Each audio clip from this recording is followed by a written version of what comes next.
Praise lord. యోసేపుని గురించి మనం నేర్చుకుంటున్నాం కదండి. యోసేపుకు ఉన్నటువంటి లక్షణాలు ఏమున్నాయో అవన్నీ నేర్చుకుంటున్నాము. యోసేపుకి దయ కలిగి ఉన్నాడని నేర్చుకున్నాము, విశ్వాసం కలిగి ఉన్నాడని నేర్చుకున్నాము, నీతి నిజాయితీగా ఉన్నాడని నేర్చుకున్నాము.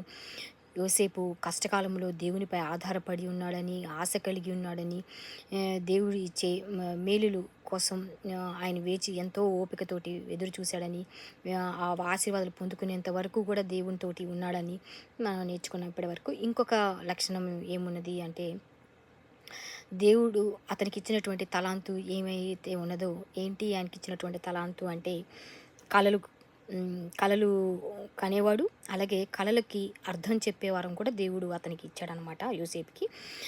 కాబట్టి దానిని ఆయన ఆ తలాంతుని ఎప్పుడైతే జైల్లో ఆయన్ని వేశారో ఫరో జైల్లో వేసినప్పుడు ఆ తలాంతుని అక్కడ ఆయన ఉన్నటువంటి పానదాయకుడు, భక్షదాయకుడు వీళ్ళు ఉంటారు కదా ఇద్దరు.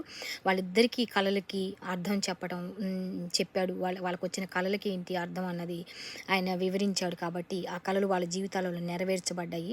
దేవుడు అతనికి ఇచ్చినటువంటి ఆ తలాంతుని సమయోచితంగా దేవుడు యోసేపు జైల్లో ఉన్నప్పుడు దాన్ని వాడుకున్నాడు అనమాట.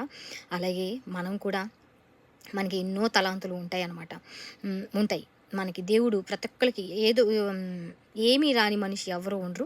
అన్ని దేవుడు ఎవరో ఒకరికి ప్రతి ఒక్కరికి స్కిల్ ఉంటుంది.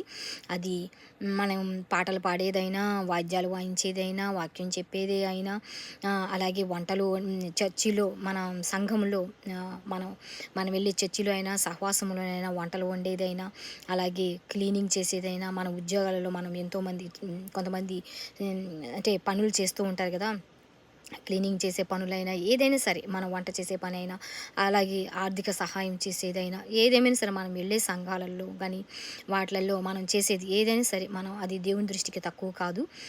కాబట్టి మనం చేసే పని ఏదైనా సరే దేవుని నామానికి మహిమకరంగా దేవుడు మనకి ఇచ్చినటువంటి తలాంతులన్నీ దేవుని సన్నిధిలో దేవుని మహిమార్థమై వాడితే దేవుడు దానిని తప్పకుండా చూసి ఆయన ఎప్పుడైతే ఆయనకు ఉన్నటువంటి తలాంతుని సమయోచితంగా ఉపయోగించాడో అది దేవుని నామానికి, అది ఆయనకి ఎంతో ఉపయోగకరంగా అయింది. అది అతని జీవితాన్ని మార్చడానికి, అతని శ్రమలో ఉన్నప్పుడు అతని జైలు నుంచి బయటికి రావడానికి, అలాగా మళ్ళీ రాజు దృష్టికి యోసేపు వెళ్ళడానికి ఈ తలాంతే ఉపయోగపడింది. కాబట్టి మనకున్న తలాంతుని ఎప్పుడైతే దేవుని సందులో మనం ఉపయోగిస్తామో దేవుడు తగిన సమయంలో మనల్ని హెచ్చిస్తాడు.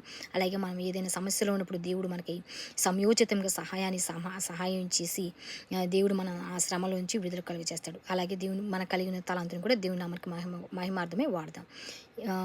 ప్రైజ్ లార్డ్ అండి.